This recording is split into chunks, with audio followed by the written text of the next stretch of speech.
Assalamualaikum warahmatullahi wabarakatuh. Alhamdulillahi rabbil alamin. Wa bihi nasta'inu ala umuri dunya waddin. Wa afdalus salati wa atammut taslimi ala sayyidil awwalina wal akhirin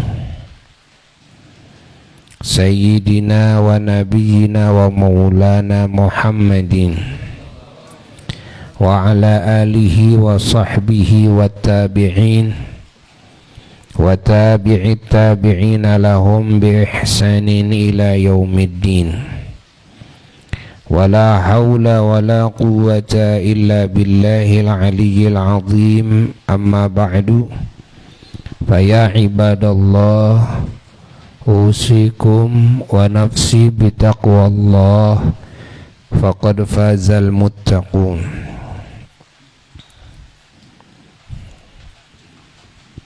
Para jamaah sekalian dan juga segenap ikhwan akhwat muslimin muslimat, sahabat-sahabat yang beriman dimanapun berada, yang semuanya semoga selalu dihujani oleh Allah dengan kasih sayangnya, dengan ampunannya, dengan barakahnya, dengan hidayahnya dan taufiknya, dengan nikmat dan anugerahnya dan segala kebaikan bagi urusan dunia kita dan bagi urusan agama kita dan bagi urusan akhirat kita, juga bagi semua muslimin muslimat, mukminin mukminat dimanapun mereka berada dan kapanpun mereka berada.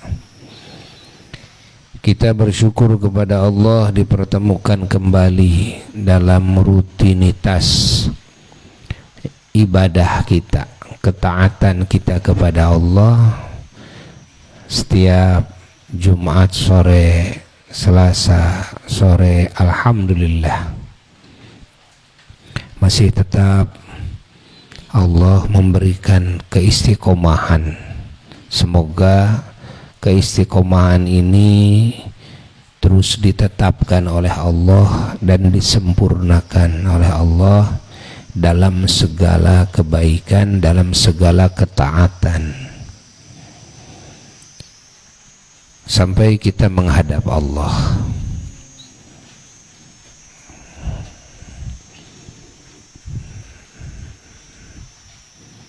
Dan alhamdulillah, bukan cuma kita yang hadir di tempat ini saja yang ikut menyimak, tapi juga banyak sekali saudara-saudara kita di berbagai daerah, bahkan di berbagai negara yang suka ikut menyimak.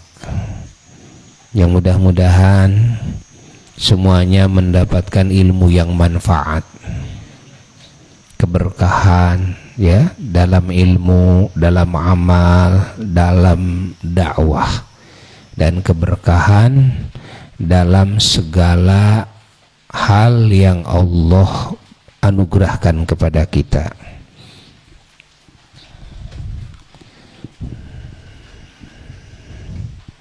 Kita bersyukur kepada Allah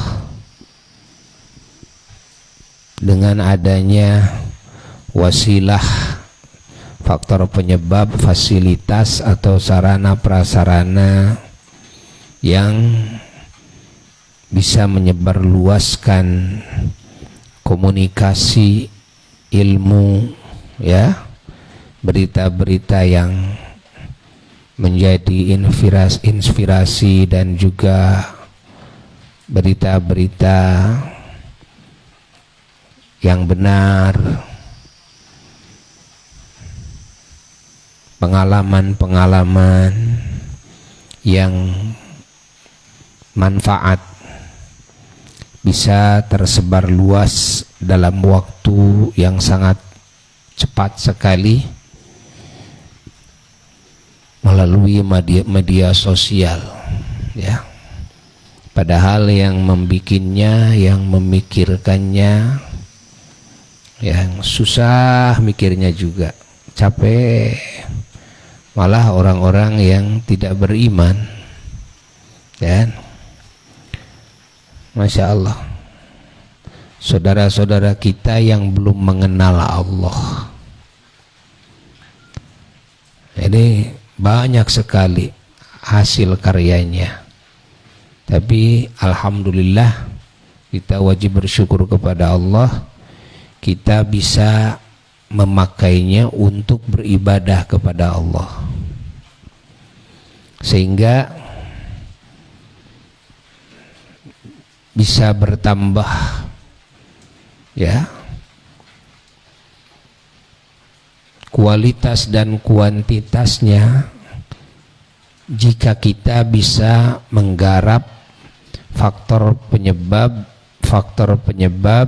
yang Allah hadirkan walaupun lewat tangan orang-orang yang tidak beriman. Ketika kita pandai-pandai menggarapnya, maka kualitas dan kuantitas ibadah kita itu bisa meningkat. Contoh penyebaran ilmu, kan? Tanpa melalui streaming umpamanya, yang mendengarkan ya yang hadir yang dekat, ya. Kadang-kadang yang dekat juga ya, tidak bisa menyimak kalau terlalu banyak jamaah, kan? Kadang-kadang suara tidak sampai, ada speaker, maka bertambah orang-orang yang jauh juga bisa jelas menyimak. Tapi kan tidak bisa terlalu jauh juga, ada streaming, kan? Yang bisa menyimak mereka saudara-saudara kita di ujung bumi juga bisa menyimak, Masya Allah. Sehingga penyebaran ilmu ini, ya, dan ilmu ini adalah hidayah dari Allah, dan ilmu ini adalah rahmat, ilmu ini adalah keberkahan, Masya Allah. Ini bisa menyebar ke dada-dada manusia dengan cepat dan dengan jumlah yang sangat banyak sekali.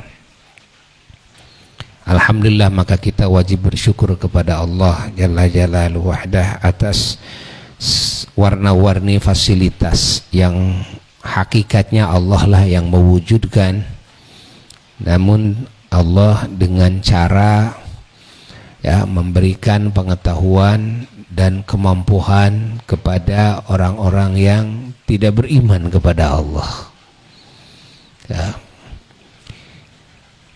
Allah, tapi bagi orang-orang yang beriman bisa menjadi keuntungan yang luar biasa. Mereka mendapatkan keuntungan hanya dunia saja, tapi orang-orang yang beriman bisa mendapatkan keuntungan dunia dan akhirat, ya. Alhamdulillah, alhamdulillah. Dan Allah Subhanahu wa ta'ala mengajarkan kepada kita, Rasulullah sallallahu alaihi wa alihi wasallam mengajarkan kepada kita agar menggarap segala yang Allah wujudkan di muka bumi ini dijadikan fasilitas, sarana, prasarana untuk membangun zikir kepadanya, untuk membangun sebaik-baiknya ibadah kepadanya, sehingga hamba-hambanya bisa menjalankan syukur yang sebenar-benarnya. Karena syukur yang sebenar-benarnya yakni yang sempurna, bukan hanya yakinnya hati kepada kebaikan Allah, sang pemberi kebaikan, bukan hanya segitu saja, atau berterima kasihnya hati kepada Allah, memuji hati, memuji lisan kita kepada Allah atas kebaikannya, tidak sebatas itu saja. Tapi syukur yang sempurna adalah ditambah dengan menggunakan semua yang Allah berikan kepada kita, yang Allah wujudkan di muka bumi ini, ya, dijadikan oleh kita sebagai fasilitas, sarana prasarana, sebagai wasilah di dalam membangun zikir kepada Allah, membangun sebaik-baiknya pengabdian kepada Allah Jalla Jalaluhu wahda. Dan sehat ini wasilah, kuat wasilah, cerdas wasilah, kan? Ini wasilah. Umur ini juga wasilah. Insyaallah. Anggota badan kita ini wasilah, akal wasilah. Ini semuanya wasilah. Fasilitas, sarana prasarana semuanya. Kan? Ini yang ada di diri kita. Lalu orang-orang lain yang ada di sekitar kita semua juga adalah wasilah. Lalu buminya saja adalah wasilah. Dan segala yang Allah adakan, ya, airnya wasilah, ya, apinya wasilah, udaranya wasilah, segala wasilah, anginnya wasilah. Masya Allah. Matahari dan bulan wasilah, cahaya wasilah, kegelapan juga wasilah, semuanya adalah wasilah. Allah hadirkan tumbuh-tumbuhan yang ada di bumi, yang ada di permukaan bumi, yang ada di perut bumi, ya, semuanya adalah wasilah. Maka Allah Subhanahu wa ta'ala mengisyaratkan kepada kita, khalaqalakum ma fil ardi jami'a. Allah menyatakan bahwa Allah sudah menciptakan segala yang ada di muka bumi. Lakum, bagi kalian. Apa arti lakum bagi kalian? Yakni untuk wasilah kalian di dalam membangun zikir kepadaku dan di dalam membangun sebaik-baiknya pengabdian kepadaku. Ya,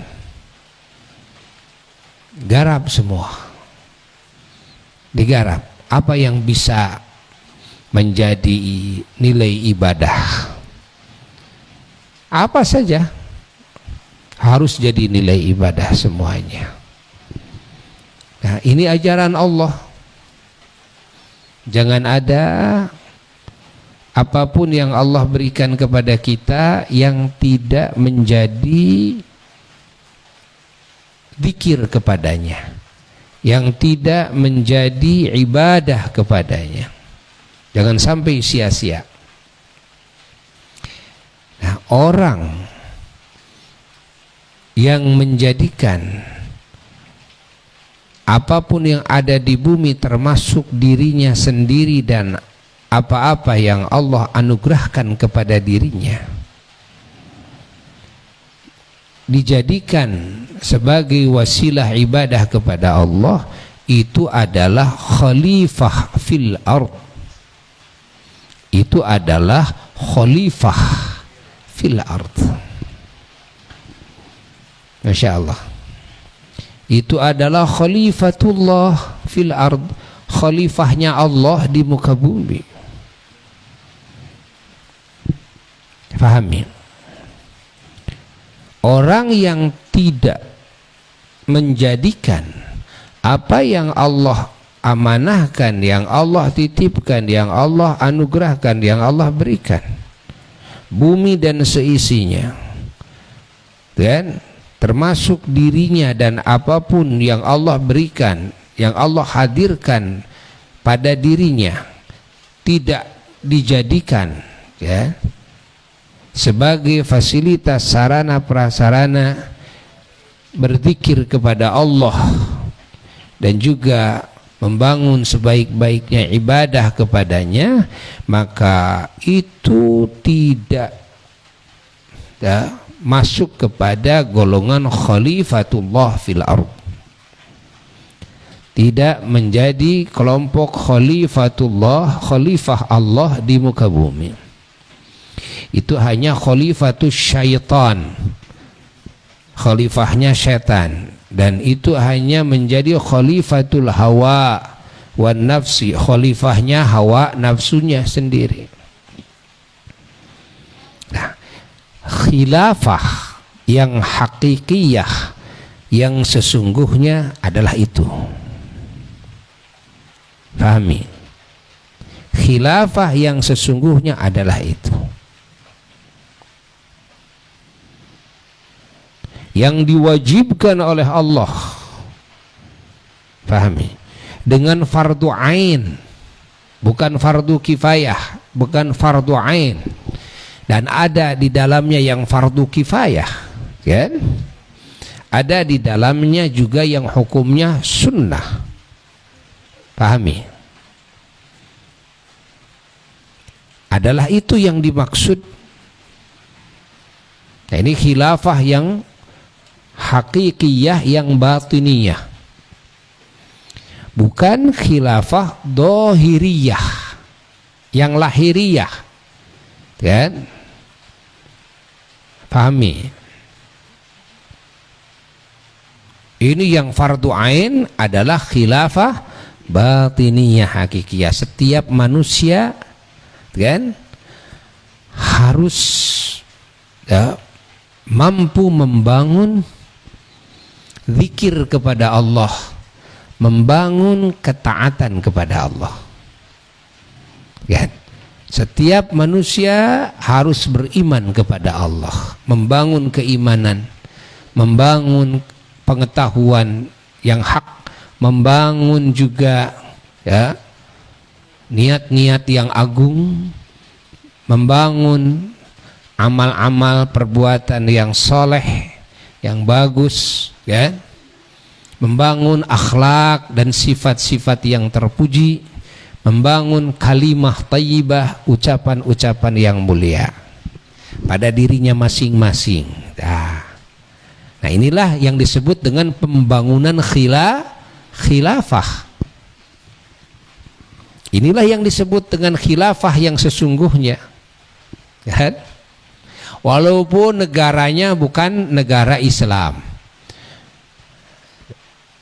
walaupun dia hanya sendirian di dalam negara yang di dalamnya semuanya orang-orang yang tidak beriman kepada Allah, dia hanya sendiri ya di negara tersebut. Ya, dia beriman kepada Allah, dia taat kepada Allah. Dan siapa yang menjadi khalifatullah fil ard di negara tersebut? Bukan pemerintahnya, bukan yang ada di negara tersebut, bukan. Ya, tapi orang yang satu itu, khalifatullah fil ard. Karena dia mampu membangun keimanan pada dirinya sendiri dan ketakwaan pada dirinya sendiri. Dan membangun keimanan dan ketakwaan pada dirinya sendiri hukumnya fardu ain. Ya. Bukan fardu kifayah. Adapun membangun keimanan dan ketakwaan pada diri orang lain, itu namanya fardu kifayah. Paham? Lalu dalam urusan ketakwaan ini ada yang wajib, ada yang sunnah. Maka di dalam membangun ketakwaan ini pun juga ada yang sunnah. Paham? Nah, ini yang disebut dengan khilafah. Catat oleh kita. Maka Nabi Adam alaihi salatu wassalam walaupun tidak membangun kekhilafahan yang zahir di muka bumi, Nabi Adam sudah disebut khalifah oleh Allah. Inni ja'ilun fil ardi khalifah. Begitu Nabi Adam diturunkan oleh Allah ke muka bumi dengan Siti Hawa, maka lahirlah khilafah pertama di muka bumi, kan? Yang dibangun oleh siapa? Oleh Nabi Adam. Karena Nabi Adam, kan, adalah khalifah Allah di muka bumi. Sudah ada gak pemerintahannya? Belum ada. Nabi Adam dan Siti Hawa. Apakah karena pemerintahan belum dibangun oleh Nabi Adam alaihissalatu wassalam, ya? Lalu Nabi Adam bukan sebagai khalifah, Siti Hawa bukan sebagai khalifah? Lah, bukan begitu. Nah, bukan. Khalifah itu bukan pemerintah. Khalifah itu bukan pejabat pemerintah negara. Bukan. Kan? Kalau khalifah itu dimaksud adalah pejabat pemerintah, itu kan jadi rakyatnya bukan khalifah dong yang beriman. Nah, lalu banyak para rasul di setiap masanya bahwa pemerintahan secara duniawi, secara zahir dipegang oleh orang-orang yang tidak beriman. Zaman Nabi Musa alaihissalatu wassalam, siapa yang memegang kekuasaan pemerintahan saat itu? Firaun. Dan di zaman Nabi Musa itu kan banyak para rasul saat itu, ya, para rasul tidak memegang menjabat pemerintahan saat itu, kan? Padahal di zaman Nabi Musa hidup saat itu para rasul sangat banyak sekali, ya. Tapi khalifah yang sesungguhnya apakah Fir'aun dengan para pejabat pemerintahannya saat itu, ataukah Nabi Musa dan keluarganya, para sahabatnya yang beriman? Nabi Musa dan keluarganya, para sahabatnya yang beriman. Itulah khalifah yang sukses membangun khilafah. Paham? Di zaman Nabi Ibrahim alaihissalatu wassalam, kekuasaan pemerintahan dipegang oleh raja siapa? Raja Namrud. Raja Namrud, ya, dan para pejabat-pejabat pemerintahannya mereka orang-orang yang tidak beriman. Lalu khilafah, kekhalifahan yang sesungguhnya dipegang oleh siapa? Oleh Nabi Ibrahim dan orang-orang yang beriman. Jadi arti khilafah itu apa sesungguhnya? Masya Allah. Nah, khilafah itu adalah, kan, pahami oleh kita, khilafah itu adalah keimanan dan ketakwaan, ingat, kepada Allah Jalla Jalaluhu wahdah. Itulah khilafah. Khilafah adalah, dan sekali lagi, keimanan dan ketakwaan kepada Allah. Itulah khilafah. Kita sekarang mencari ilmu Allah di sini, di majelis ilmu. Kita ini sedang dalam proses membangun apa? Khilafah. Paham? Lalu kita mengamalkan ilmu kita dalam proses membangun apa? Khilafah. Kita lagi dalam proses menjadi khalifah Allah, kan? Menyempurnakan kekhilafahan pada diri kita, sehingga kita terus ngaji, sehingga bertambah keilmuannya, lalu bertambah, ya, pengamalannya, lalu juga bertambah juga mensyiarkan agama Allah ini kepada yang lainnya, menyebarluaskannya ilmu Allah ini kepada yang lainnya, mengajarkan ilmu Allah kepada yang lainnya, kan? Sehingga bermunculan hamba-hamba Allah yang beriman kepada Allah, kan? Khilafah semakin menyebar ke sana ke sini, masya Allah. Dan khalifah-khalifah Allah di muka bumi semakin banyak. Paham? Awas, jangan sampai salah dalam memahami. Karena di zaman sekarang ini ada yang menggiring, gitu kan? Pemahaman khilafah digiring ini ya, kepada pemerintahan yang dohir. Pahami? Kepada pemerintahan yang dohir. Pahami oleh kita. Banyak yang bertanya kepada Buya, kalau khilafah yang dimaksud adalah pemerintahan yang dohir, seperti Khulafaur Rasyidin, seperti halnya Kangjeng Nabi Muhammad Sallallahu Alaihi Wasallam, seperti halnya Nabi Sulaiman, Nabi Daud alaihi wassalatu wassalam. Beliau ini menjadi khalifah yang membangun kekhilafahan secara batiniyah dan dohiriyah bersamaan. Ya.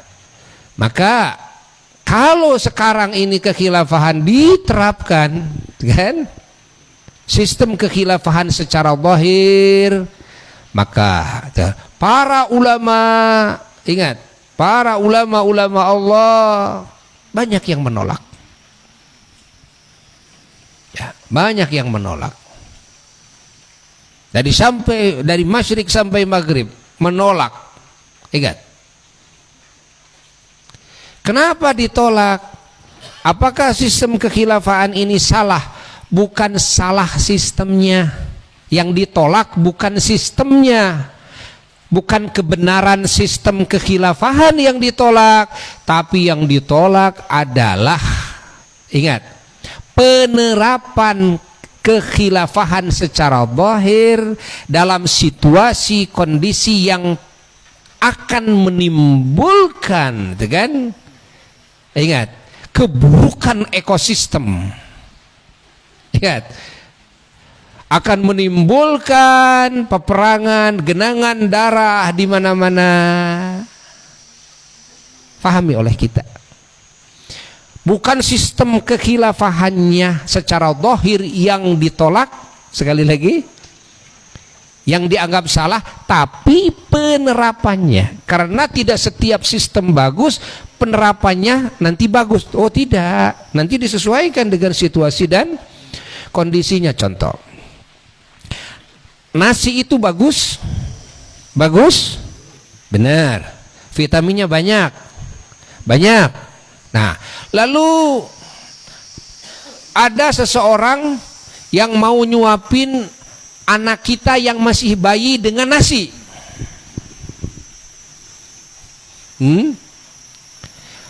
Anak kita nih, apakah kita tolak? Oh, itu dia bilang, ini nasi ini bagus sekali, vitaminnya banyak sekali, ini. Secara ilmu kedokteran dia jelaskan, kan? Benar apa yang dia katakan? Benar, itu kan, konsepnya bagus.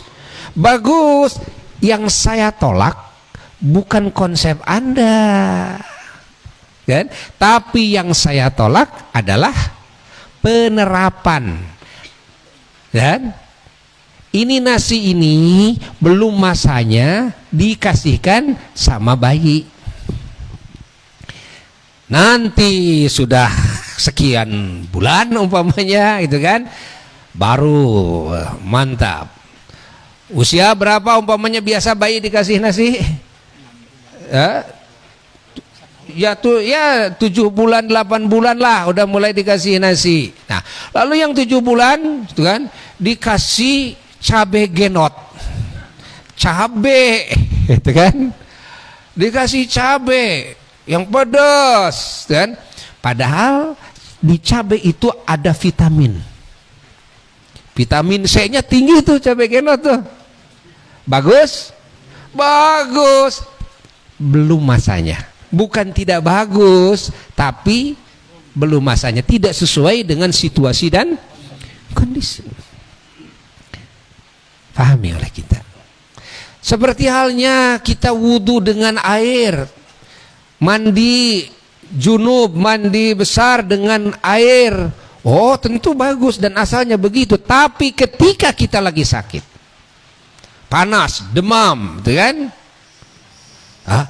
Ini dilarang malah oleh agama. Nanti bisa mengakibatkan tambah sakitnya, bisa lebih parah, gitu kan? Nah, ganti dengan apa? Dengan tayamum, dengan tanah, gitu kan? Dengan tanah, masya Allah. Mandi junubnya, mandi bersih-bersih dari haid dan ganti dengan tanah, dengan tayamum, gitu kan? Hanya mengusapkan debu tanah, gitu kan, ke wajah dan kedua tangan, sudah begitu. Ini sudah menjadi pengganti wudhu, dan ini juga menjadi pengganti mandi, pengganti adus, gitu kan? Nah, itu kan situasi dan kondisi. Jadi yang ditolak apanya? Penerapannya yang tidak sesuai. Insyaallah.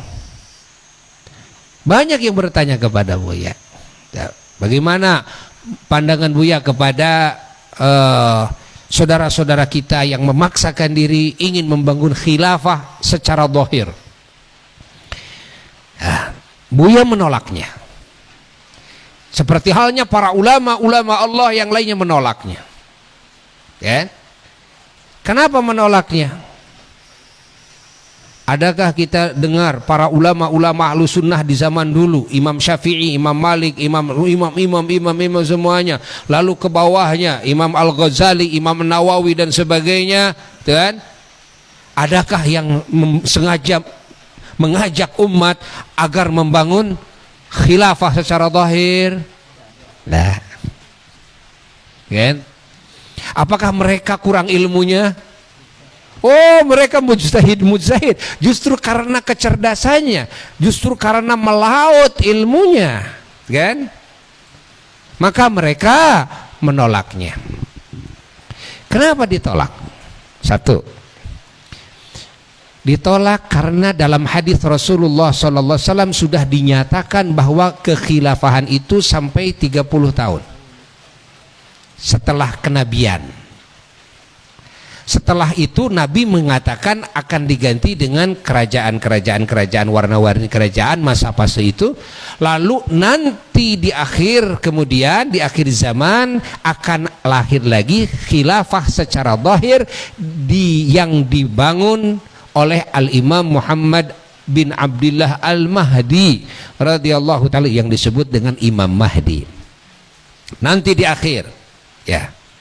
Artinya ketika Nabi sudah memberikan isyarat kepada kita, walaupun kita menghabiskan segala macam cara, tidak akan bukti, tidak akan jadi. Kenapa? Kok Nabi sudah menyatakan?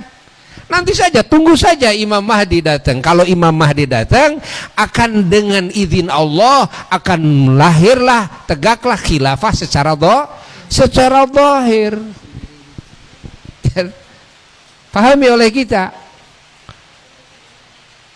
Lalu usaha kita itu kan capek, sementara garapan kita masih banyak yang jauh lebih penting daripada membangun khilafah secara zahir yang tidak mungkin kita bisa memunculkannya. Satu, tuh. Ulama kan tahu hadis itu. Yang kedua, bahwa khilafah secara zahir ini, kan, kalau dipaksakan oleh kita, ya, diwujudkan, maka akan berefek. Satu, berefek penolakan.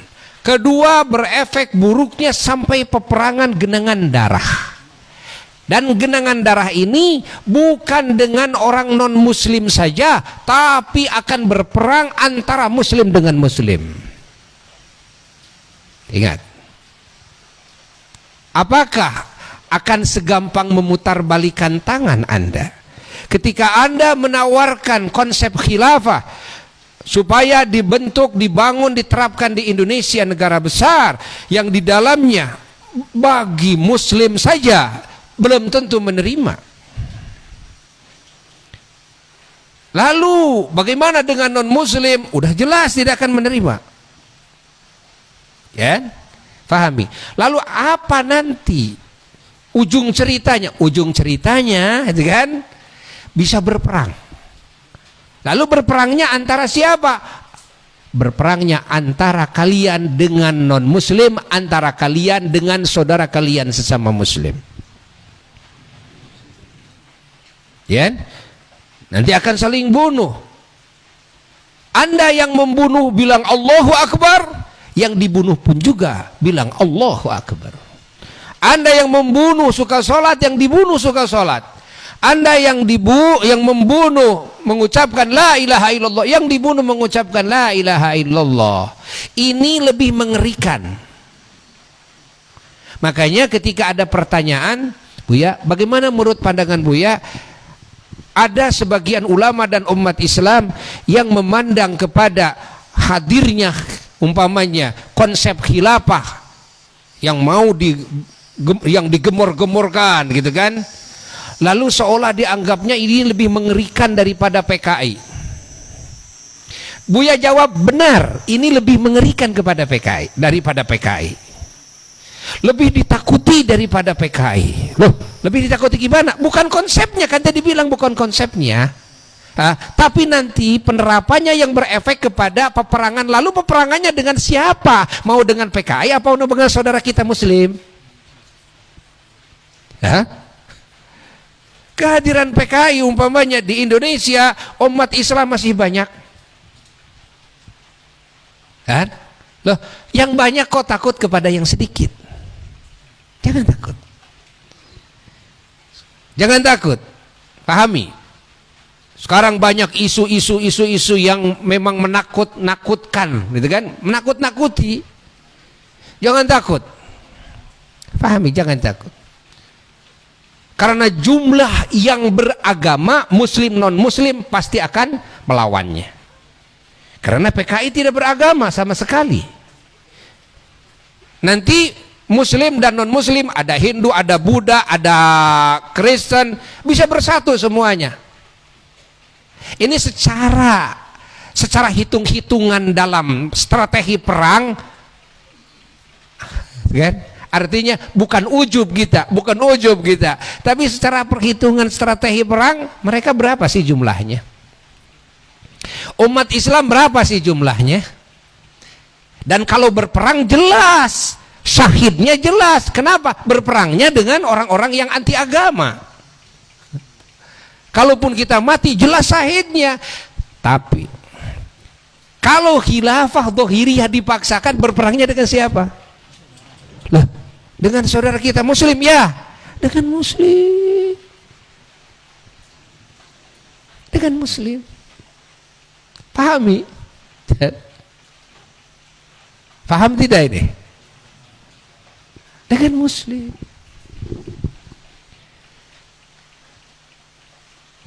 Kalau kita sudah bisa mengukur ke sana, artinya kita sudah bisa memprediksi bagaimana akibatnya. Maka tindakan kita memaksakan diri adalah tindakan yang bisa mencelakakan umat muslim yang sangat banyak sekali dan umat manusia yang sangat banyak sekali. Apakah itu benar? Salah, dan salah ini salah besar sekali. Bukan konsep yang Anda bikin yang salah, tapi nanti penerapannya yang mengakibatkan kesalahan yang fatal. Pahami? Konsepnya saya juga tahu, konsepnya semua ulama tahu kok konsepnya, kan? Pahami? Catat oleh kita. Makanya para ulama walaupun tahu hebatnya konsep khilafah, semuanya dikesampingkan aja ini. Kenapa? Karena buat apa kita mau membicarakan, menggembor-gembor mengajak umat Islam untuk membangun khilafah secara zahir, dan ini juga sudah disabdakan oleh Nabi tidak mungkin terjadi. Untuk apa kita capek-capek? Sementara garapan yang jelas wajib di hadapan mata kita masih banyak. Tuh umat Islam yang bodoh agama, tuh umat Islam yang ahli kemunkaran, ahli kezaliman, ahli maksiat, yang harus disadarkan oleh kita. Tuh juga non muslim yang belum mengenal Allah, yang harus diajak oleh kita agar mengenal Allah. Paham tidak? Dan banyak lagi garapan-garapan, kan? Banyak lagi. Bagaimana kita membangun ukhuwah, persaudaraan yang seagama, persaudaraan yang senegara, sesama kemanusiaan manusia, kan? Bagaimana kita membangun kemaslahatan hidup di antara kita, baik muslim maupun non muslim, ekonominya, kesehatannya, itu kan, kekuatannya, kemajuan dalam segala nilai kebaikan, kan? Ini kan harus digarap oleh kita, harus digarap. Keamanan, ketentraman, kedamaian, keharmonisan. Kan harmonis dengan siapapun itu sangat indah sekali. Hatta dengan singa kalau hidup harmonis akan menjadi keindahan. Tidak ada rasa takut, tidak ada Masya Allah, kan? Ini garapan-garapan yang harus digarap oleh kita sangat banyak sekali. Apakah khilafah yang batiniyah sudah dimiliki oleh semua orang? Oh, masih jauh. Apakah khilafah batiniyah, yaitu iman dan ketakwaan, ilmu dan amal saleh dan dakwah, sudah dimiliki secara sempurna oleh setiap mukmin dan muslim? Masih jauh. Kenapa kita menggiring umat Islam kepada hal yang mana yang paling penting saja mereka belum memilikinya? Kan? Andai kata negaranya negara kafir sekalipun, kalau kamu muslim dan mukmin bertakwa, apakah kamu akan selamat? Selamat. Kamu akan masuk surga. Kamu akan bahagia. Karena kamu sebagai khalifatullah fil ardh, kamu sudah sah menjadi khalifah Allah, sudah membangun kekhilafahan pada diri kamu, yaitu keimanan dan ketakwaan kepada Allah. Walaupun negaranya kafir, walaupun sistemnya sistem kekufuran dan sebagainya, asal hatimu tidak ridha, cukup. Tidak ridha, tidak ridha kepada kemaksiatan, tidak ridha kepada kekufuran. Pahami? Oh, kan? Ternyata para ulama cerdas. Iya, bukan kamu suudzon kepada para ulama, ya, yang tidak mendukung penerapan konsep kamu, bukan. Tapi kamu sudah sadar, harusnya kamu sadar bahwa para ulama itu ternyata cerdas sekali. Pemikirannya, wawasan pemikirannya, jangkauannya, nanti ujungnya, itu kan? Lihat tukang catur. Ulama itu kalau mau berbuat apa, berkata apa dan sebagainya, mendidik umat dan menggiring umat, ya, seperti tukang catur yang sudah kaliber dunia. Tukang catur yang sudah kaliber dunia mau menggeserkan, gitu kan, satu saja, gitu kan, itu mikirnya bisa 1 minggu, mikirnya bisa 1 bulan, ya. Ingat, Masya Allah, bisa beberapa tahun main catur, bisa bertahun-tahun belum tuntas-tuntas. Kenapa? Karena dia Masya Allah mampu memprediksi, dan prediksi ini lama. Kalau saya pindahkan ke sini, nanti lawan ini akan menyikapi, gitu kan, tindakan saya dengan macam-macam tindakan. Dia baca itu sampai ujung cerita semuanya. Mau memindahkan satu aja, dibaca semuanya sampai selesai. Ujungnya saya prediksinya kalah atau saya menang. Allah, Allah, Allah. Beda dengan kamu baru belajar catur, kok 5 menit sudah selesai, gitu kan? Kenapa? Karena, gitu kan, kamu tidak berpikir panjang. Itulah bedanya ulama dengan orang yang bodoh. Boleh jadi kamu menganggap bahwa dirimu benar dengan membangun kekhilafahan, karena nanti kalau terbangun khilafah otomatis ada kekuatan power. Dengan kekuatan power yang hadir nanti akan bisa mengepres kepada rakyat yang tadinya membangkang juga tidak akan membangkang, gitu kan. Yang tidak mau ngaji bisa ngaji, yang tidak mau sholat bisa sholat dan sebagainya dengan kekuatan power itu, gitu kan. Kamu kan mikirnya segitu. Menurut kamu, kamu sudah hebat, kan? Menurut kamu, kamu sudah hebat. Kalau ulama kan tidak seperti itu. Waduh, dibaca ini. Kalau ini konsep khilafah lahiriah sekarang diterapkan, digiring umat ke situ, satu, belum tentu umat itu menerima. Kalau belum tentu menerima, artinya kita harus apa?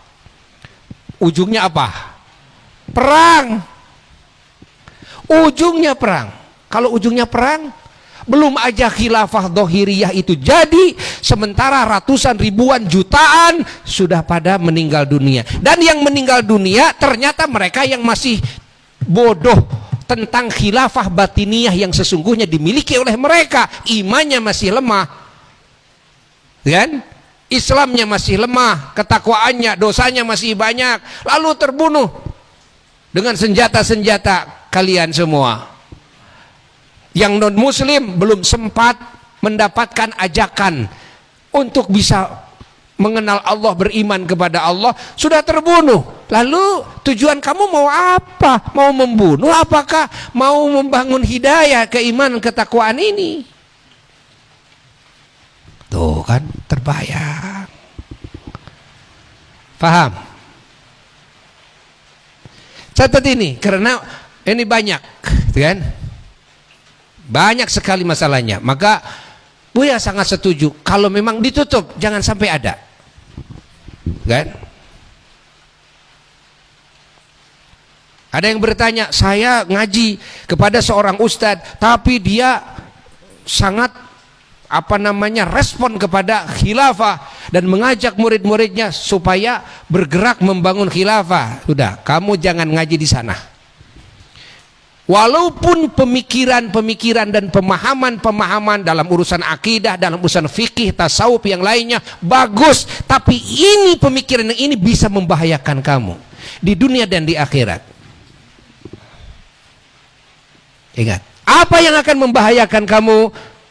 Tanggung jawab kamu ketika kamu bertindak. Nanti kalau ujungnya berperang antara muslim dan muslim, lalu apakah kamu tidak akan terseret ke meja hijau nanti? Ya? Apakah kamu tidak akan terseret ke pengadilan Allah nanti yaumul qiyamah? Tetes darah muslim, ya, yang jatuh ke tanah gara-gara apa? Gara-gara kamu memaksakan pemikiran itu. Kan? Apalagi kalau kita tahu bahwa tidak akan mungkin karena Rasul sudah menyatakan seperti itu. Ya? Nanti saja tunggu. Kamu juga kan beriman, nanti khilafah akan lahir lagi? Ya. Beriman kan? Kapan? Nanti. Oleh siapa? Imam Mahdi. Ya sudah, tunggu saja. Kalau Imam Mahdi sudah muncul, kita masih hidup, bismillah. Kita ikut kepada kekhilafahan beliau, karena semua umat Islam akan sepakat sama semuanya. Karena apa? Sudah disabdakan oleh Nabi, ini terima semuanya. Nah, lalu kalau kamu memaksakan diri bikin khilafah, lalu kira-kira central of activity di mana? Sentralnya di negara mana nantinya? Dan apakah akan disetujui oleh umat Islam semuanya? Lalu kira-kira khalifahnya siapa? Karena sebagai khalifah dohiriyah dan batiniyah ini harus sudah sempurna, seperti halnya Sayyidina Abu Bakar, Sayyidina Umar, Sayyidina Utsman, Sayyidina Ali bin Abi Thalib radhiyallahu anhum ajma'in. Kira-kira khalifahnya siapa? Ya, kade itu kan? Kade. Khilafahnya kira-kira mau siapa khilafahnya? Apa kamu sudah mencalonkan siapa khilafahnya? Nanti khalifahnya siapa khalifahnya? Ya? Dan kekhilafahan itu kan sistemnya tidak satu negara, tapi sistemnya kan sedunia. Jadi artinya bukan cuma nanti peperangan di satu negara saja, tapi bisa peperangan sedunia nantinya. Paham tidak? Jelas? Pahami ini. Pahami ini. Ya. Jadi alasannya ditolak satu, karena apa? Karena apa?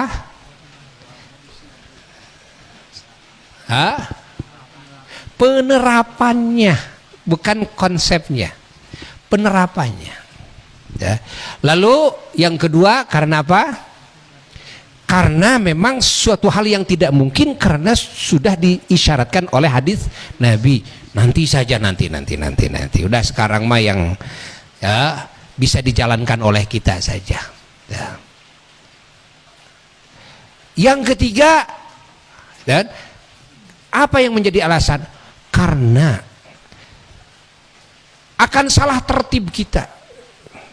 Karena yang harus didahulukan adalah membangun khilafah batiniyah. Sementara saudara-saudara kita, mungkin kita juga masih kosong, masih belum sempurna dari khilafah batiniyah yang seharusnya. Loh, kenapa kita mendahulukan sesuatu yang berefek nantinya berbahaya? Ya, paham tidak? Sekali lagi, ya. Ini wajib ditolak. Jadi wajib ditolak karena mengakibatkan efek yang berbahaya.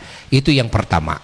Yang kedua, karena memang sudah diisyaratkan oleh Nabi tidak akan mungkin terjadi. Yang ketiga, masih salah tertib kita. Salah tertib kita. Dan coba kalau orangnya sudah Masya Allah tuh sepakat semuanya, mukmin semuanya, muslim, kan, ingat bertakwa, sepakat lalu semuanya, dan tidak akan mungkin sekarang datang kesepakatan, hadir kesepakatan. Difahami oleh kita semua. Allah, ya. Dan jangan menganggap bahwa orang-orang yang beriman, orang-orang muslim, serendah apapun, kan, kedudukannya secara duniawi, bahwa itu bukan khalifah. Justru setiap mukmin dan muslim adalah khalifah, karena khilafah maknanya yang sesungguhnya adalah iman. Khilafah yang sesungguhnya adalah Islam, ihsan. Khilafah yang sesungguhnya adalah ilmu Allah dan pengamalannya, adalah al-akhlakul karimah dengan niat-niat yang bagus, kan, karena Allah. Itu khilafah, itu ketakwaan, kan? Benar tidak? Makanya di dalam surat wal asri, wal asri innal insana lafi khusr illa alladzina amanu wa amilus, terus watawasobil, watawasobi, itu kan bukan orang yang menggembor-gemborkan khilafah dhahiriyah yang akan beruntung, itu bukan orang yang beriman, karena memang khilafah itu iman. Wa amilus solihat, orang yang mengamalkan ilmu Allah, kan? Fahami, karena khilafah itu adalah mengamalkan ilmu dan amal soleh ini.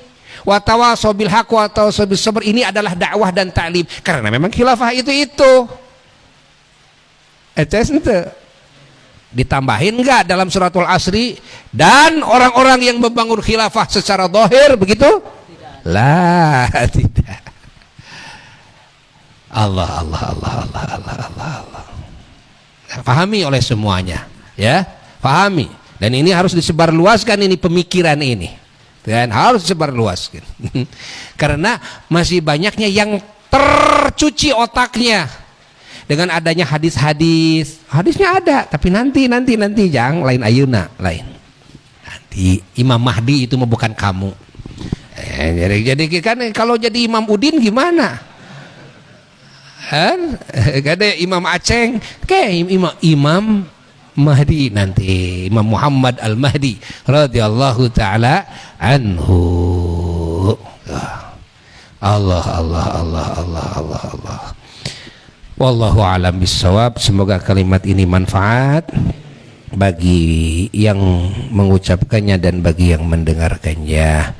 wa ila hadratin Nabi sallallahu alaihi wasallam. Al-Fatihah.